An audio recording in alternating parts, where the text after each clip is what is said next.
Professor, I'm starting again.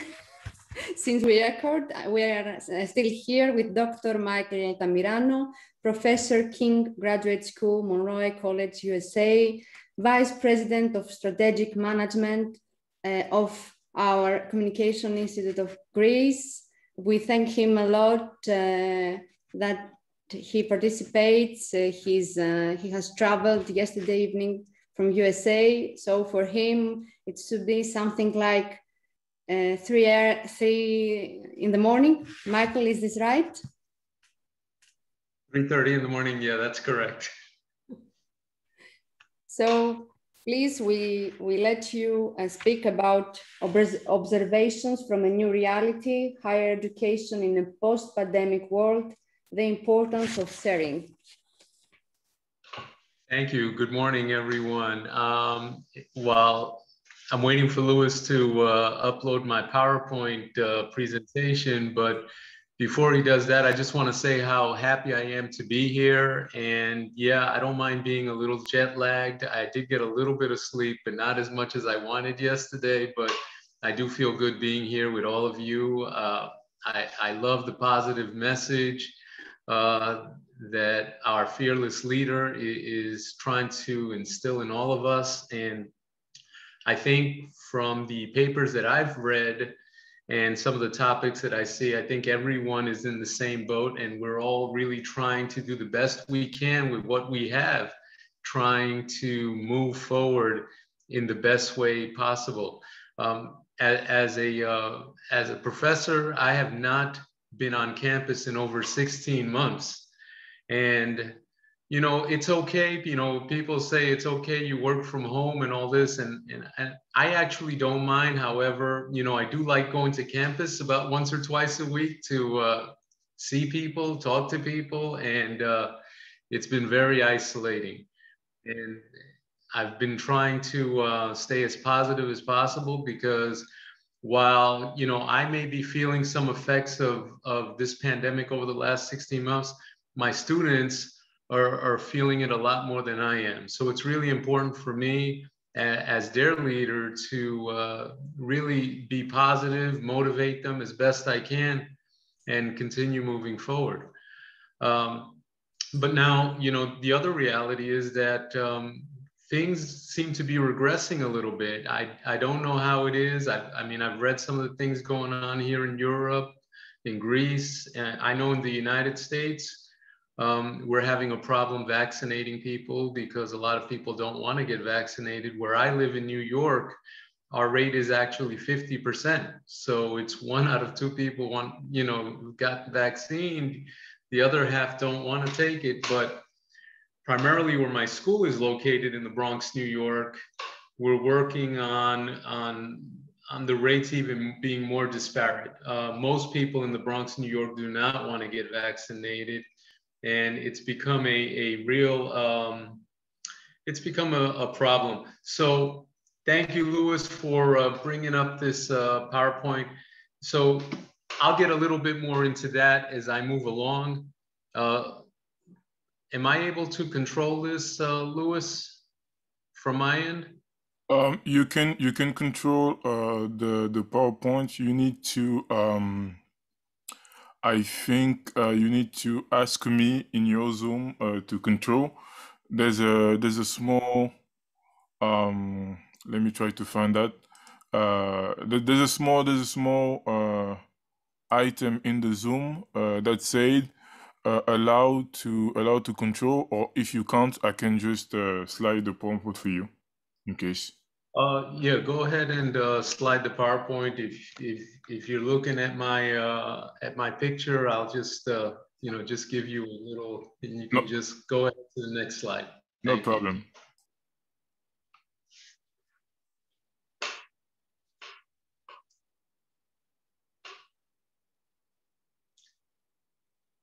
I think this is one of the issues. Okay, so over the last 16 months, to put it lightly, things have been extremely different. I think that as a society, we're getting used to the idea of virtual learning. I don't know if I said that correctly. Are we really getting used to the idea of virtual learning? I'm not exactly sure. There's virtual meetings all the time. And, you know, apart from all of that, there's plenty of virtual noise, but who is listening? Are students and faculty prepared for things to get back to normal? And what I should have done was put normal in quotations, because I actually don't remember what normal is, because it seems to be really different. I have a few fun facts to share with all of you. 80% of students are currently struggling to stay motivated to complete their coursework or attend classes. 73% of students miss their friends and miss having a social life of some sort. 40% of students are somewhat satisfied about their ability to connect with faculty and staff. And just think about that 40%, not even 50%. And 1/3 of students surveyed never want to take another class via Zoom again. And I don't know if that's even possible for us, because like I said, going into the fall, into September, I'm already scheduled to continue with virtual learning classes. So for my students, it doesn't seem to be getting any better, but that's because of where we live. We faced many challenges over the last 16 months. One is that almost every one of us, especially in the New York area, know someone who has had the COVID-19 virus. Almost all of us know someone who has passed away from the COVID-19 virus. And we're living our lives, if you will, trying to dodge bullets everywhere, and being safe and being paranoid and being scared, but while at the same time trying to continue what we would consider a normal life. And the question that begs to be answered is, what do we foresee as challenges in higher education over the next years as our world try to get back to normal? And at this point, if anybody wants to put anything in the chat, I'd be happy to go over any of the challenges any of you are currently facing, and what you think are some of the issues over the next few months. And I don't know if it is going to get better or not. It remains to be seen. But right now, we're looking at numbers rising, especially in the USA. I know numbers are rising around the world. So if anybody would like to put anything in the chat, I would be happy to share with the rest of the group. Or if anybody wants to raise their hands, and I'd be happy to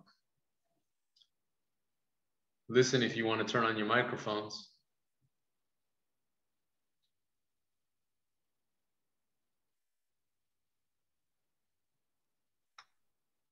Well, I was wondering, so many fields are so different. I mean, not everything is theoretical. As an example, my grandson is in Montreal, Canada, and he's studying photography. That's pretty hard with instructions and so on. And medicine and a lot of different things have a pretty strong practical dimension. So it depends on the field. Thank you, Steen. Thank you. And Caroline says here, mental health of our students, the isolation has been difficult.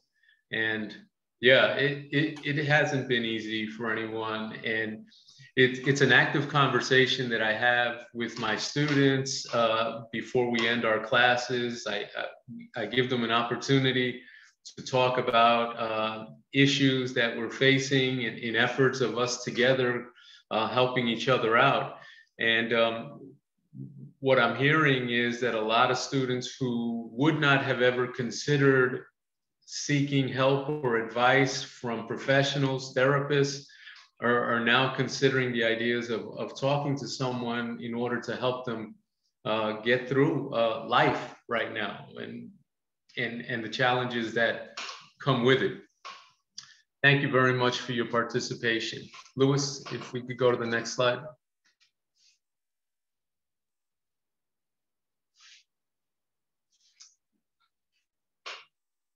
Now, as we return to normal, there's a lot of people that are experiencing hesitancy.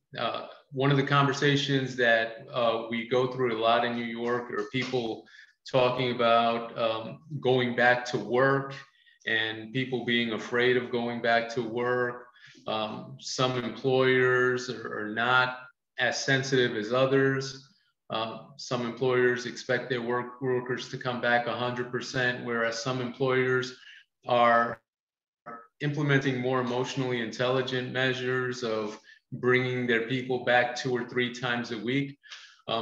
As instructors, for those of us that are instructors, we need to be a little bit more patient with our students because we're not used to dealing with these types of problems. We're challenged with understanding how to connect and motivate our students because we're not prepared for this. We're prepared for a world where we're going to lecture once or twice a week or dealing with online classes and not necessarily dealing with the influx of personal issues that we're being bombarded with. And it's really important for us to understand and in order to help our students move forward. There are some leadership opportunities for us as instructors, right? Right now, it's an opportunity for us to practice transformational and servant leadership, okay? And for those of you that maybe are not familiar with transformational and servant leadership, when I talk about transformational leadership, I'm really talking about becoming the type of influencers in our student lives that will get students to believe and know they can do something that they're personally doubting or think that they cannot do. And I find myself doing this a lot. Students will send me emails or send me text messages or call me, and it's all, there are too many pressures in life. I can't do this. And you know, I find myself trying to figure out ways to motivate them and help them out as much as possible. And part of helping them out is part of servant leadership as well. I believe as an instructor, we take for granted our duties of serving our students sometimes because we're so committed and used to the idea of delivering the message forward of whatever academic principle we're trying to teach. And sometimes, you know, we forget, okay, apart from that is, let's remember we need to serve our students. It's not just delivering the lesson, but going a little bit beyond delivering the lesson and helping them out whichever way possible. We need to self-reflect in order to better understand others. And by that, I'm not suggesting that we're okay. If any of us are on here and we're instructors, we may think we're okay, but I have to believe that over the last 16 months, we need to take a step back and self-reflect and understand who we are and why we're here and ask ourselves a question of, am I okay? Am I doing all right? Because if we can do that, we can probably better communicate that to our students. It's a principle that I talk about in my organization behavior course when I teach it. I tell students all the time, I said, before we attempt to go out and be leaders and influencers to others, first understand what you're all about. Be patient and emotionally intelligent. And speaking only for myself, but I'm sure that a lot of you on here can probably relate. We have to be more patient now than we've ever been in our lives. I can't tell you how many late assignments I receive on a normal basis. And normally, before the pandemic, because I teach in graduate school, I usually take a very hard line with my deadlines. And I tell my students, I say, deadlines are here for a reason. We're trying to teach you something that's really important for your future. But as 16 months have lagged on, and like I think it's going to continue on into the fall, especially for me. I have a lot of students that are struggling for a variety of reasons, and I find myself having to be a little bit more patient, especially with my deadlines. So, you know, it's no more hard lines as far as, you know, when to submit. I'm a little bit more understanding. And you know, part of that is exercising emotional intelligence, being aware of our students and being aware of the issues that they're facing. And just because we're not doesn't necessarily mean that they're that they're not facing the same things. We have to motivate more than usual. And this falls in line to everything that I've been talking about. One of the things that have moved me over the last year, and one of the things that helped is Margarita's positive message that she sends out all the time, and those same positive messages with my students. And I realize that every time I read something that's positive, it helps me understand that, you know what, I'm not necessarily okay, and I need some motivation myself. So when I hear a positive message from anyone, Margarita or anyone else, what it does is it adds fuel to my fire. It makes me understand that I serve a higher purpose than just existing. Okay, I'm here to help other people get through life a little bit better. Next, Louis. I believe in celebrating everything. And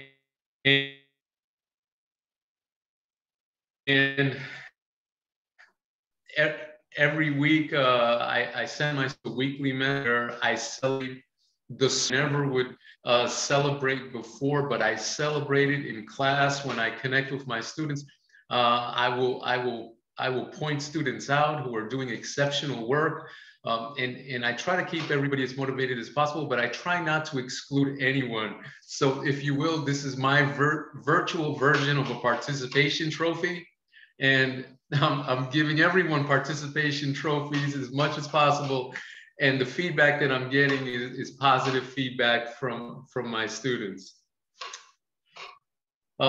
So Margarita asked us to reflect a year ago, why is it worth waking up every morning? And that is a very good philosophical question. Every week I remind my students of information they should already know. Again, I don't take anything for granted anymore. I just give them information. I try to keep my messages short.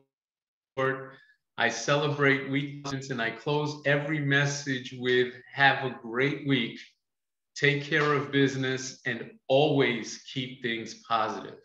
And I had a version of this before the pandemic, but after the pandemic started, I sort of like tweaked it a little bit. And you know, take care of business is really TCB, and that's what my students understand. And I usually put that down.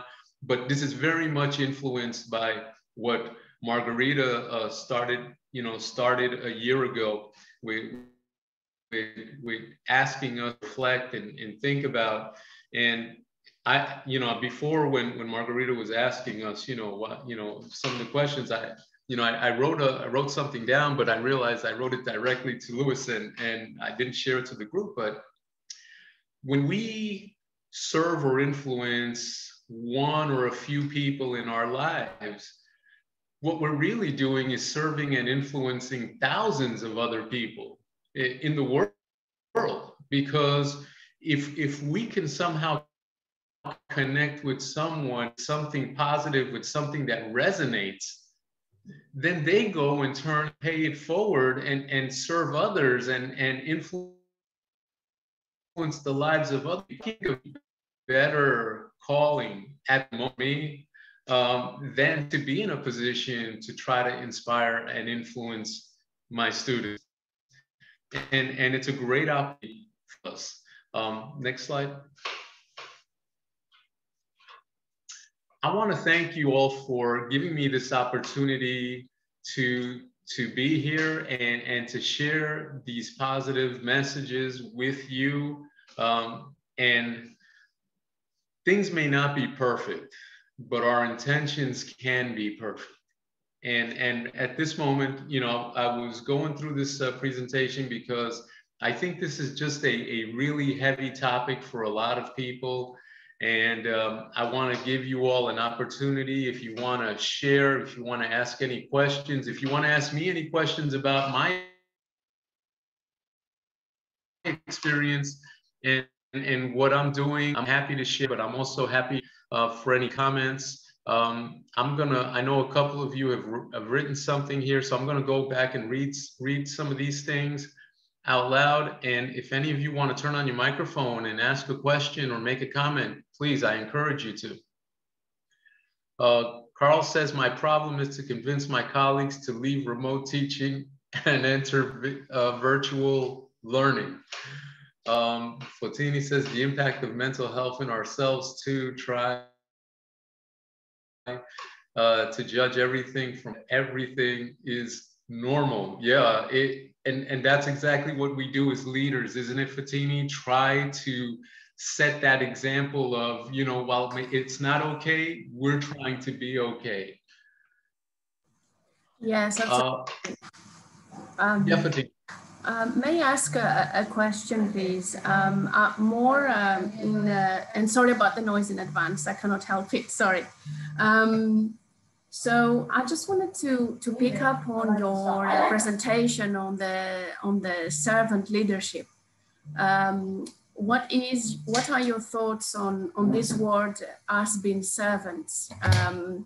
And I mean, to what extent do you think we should go to complete that concept in our professional lives? My role as a tutor, teaching students, has been that the more I give, the more I talk to them, the more I discuss about the things they're going through, their mental health.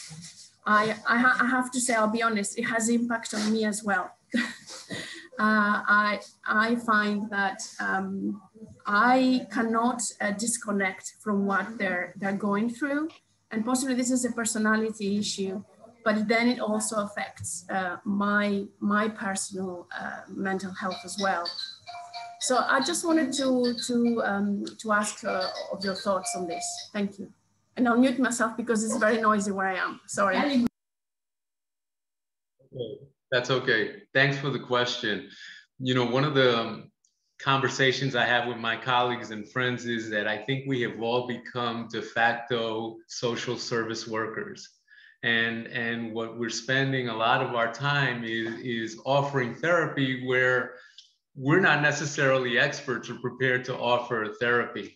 And as far as servant leadership, I do agree that there is a problem with sometimes disconnecting with that personal connection that we'll have with our students, because somehow it has a way of affecting us in our personal lives. So like you said, carrying your personal life is an issue. And I think it's an issue for me, and probably an issue for everyone else that's listening over here, which is why I suggested, and by no means this is a strong suggestion, but maybe what we probably need ourselves is to speak to an expert, speak to somebody who can maybe help guide us through. I try to disconnect as much as possible. While I'm on the computer, it seems almost all day long. Lately, because I suffer from migraines, I said, you know, I can't stay on this computer all day long. And I tell my students, if you need to contact me, you can call me or send me a text message. But I'm not going to be on the computer all day long.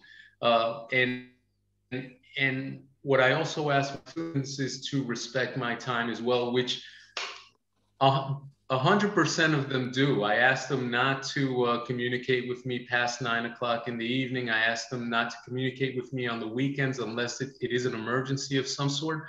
And they've been so compliant with that. And when the evening time comes, you know, I'm able to turn off all my electronics and pay more attention to my wife and the rest of my family, which, you know, they need my attention as well, because I think all of us are leaders in our own personal communities, and is just try to set boundaries and disconnect as much as possible, and share time with the rest of your community, not necessarily your school community.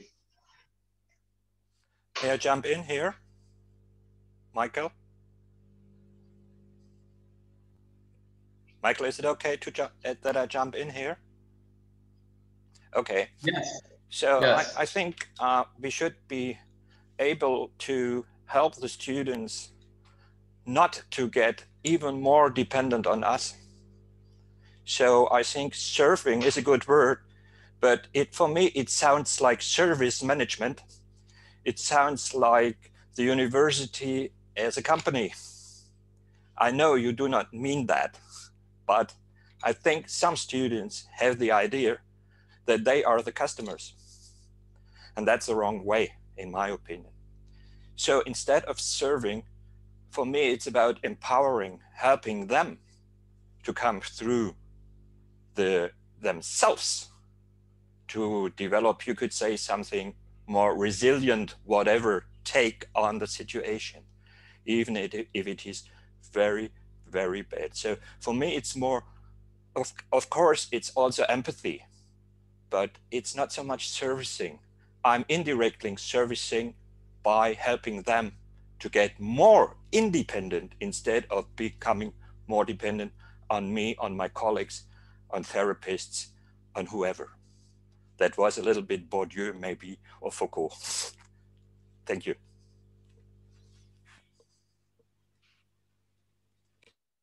Thank you, Carl.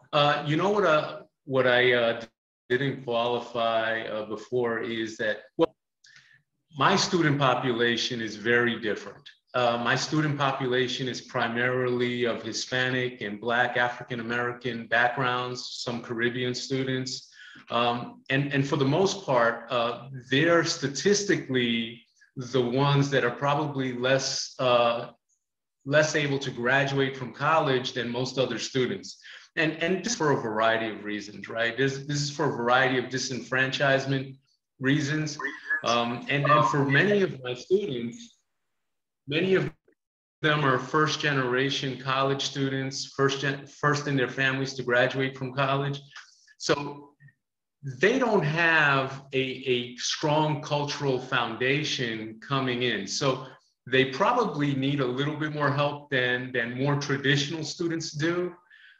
So that's one of the things in regards to that. And also the other thing about servant leadership as well is I volunteer weekly with Meals on Wheels. And it's one of the things that I tell my students, that if they have an opportunity to volunteer for an hour or once a week, twice a week, and help others that are not as fortunate as we are, because as rough as times may be sometimes, and we think that we're going through the worst of situations, there's other people that are going through even more problematic situations. So that's one of the things that also in regards to that, not necessarily servant leadership totally in an educational sense, but as well in a total community sense. Carl, thank you. Anybody else?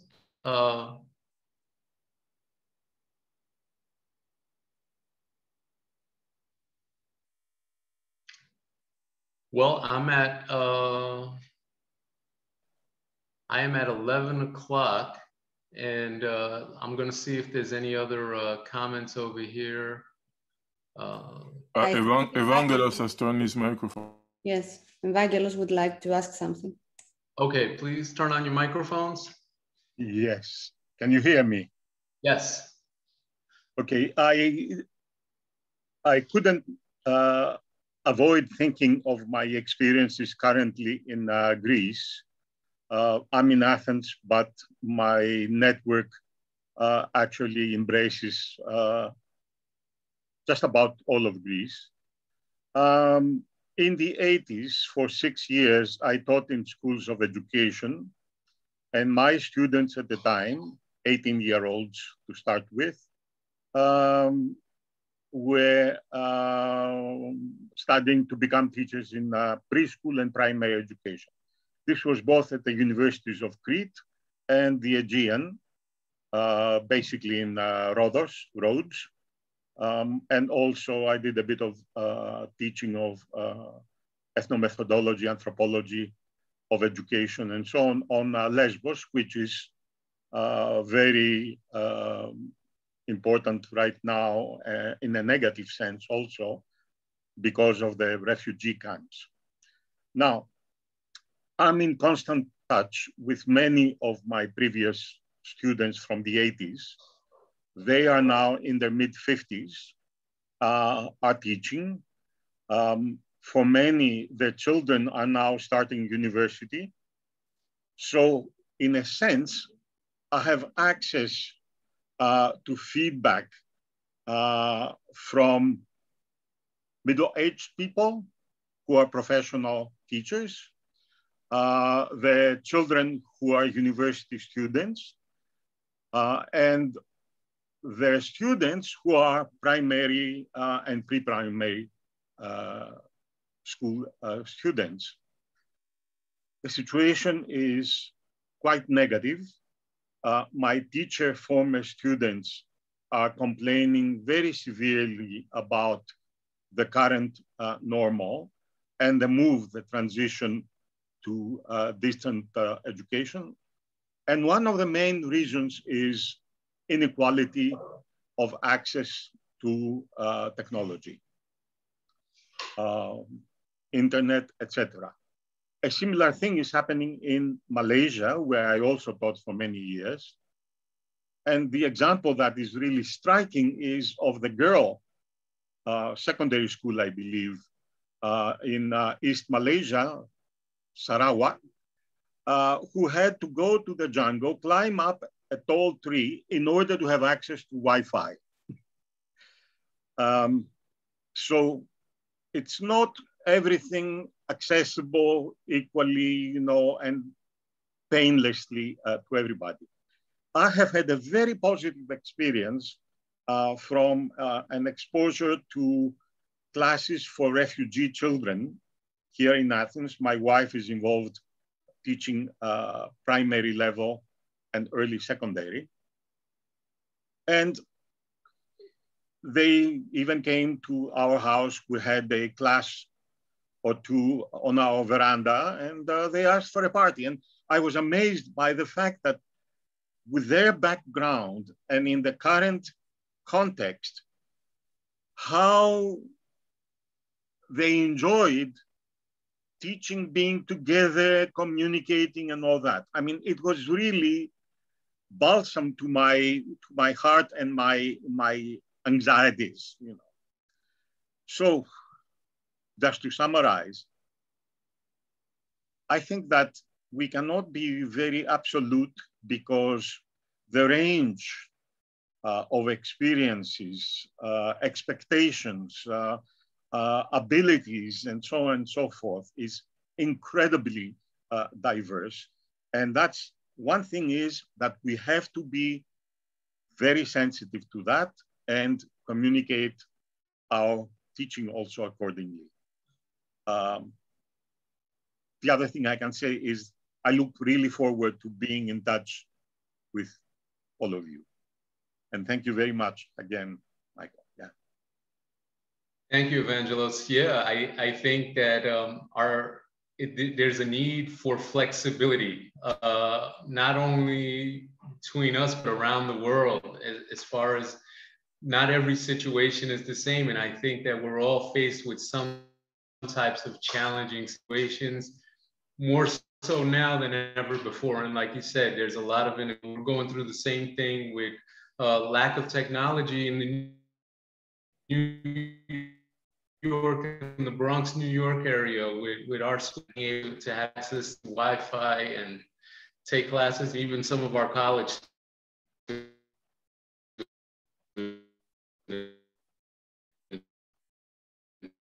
So it's definitely a big. Anybody else have any questions or comments they'd like to share?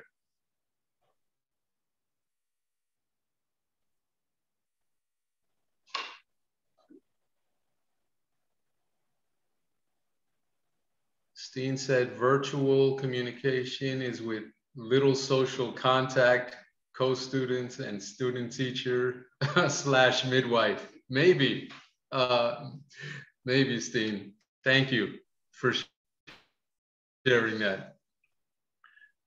Okay, I want to thank you all. We're 5 minutes early, and I guess that's a good thing. I appreciate your feedbacks, everyone, and I hope that something I said was a little bit of an inspiration to some of you. And like I always say, forward, if you're inspired by something throughout this whole conference, please share with the people that you love, the people that you care about. Thank you, Margarita, and thank you, Louis. I appreciate your help. Thank you so much, dear Michael. Very humbled with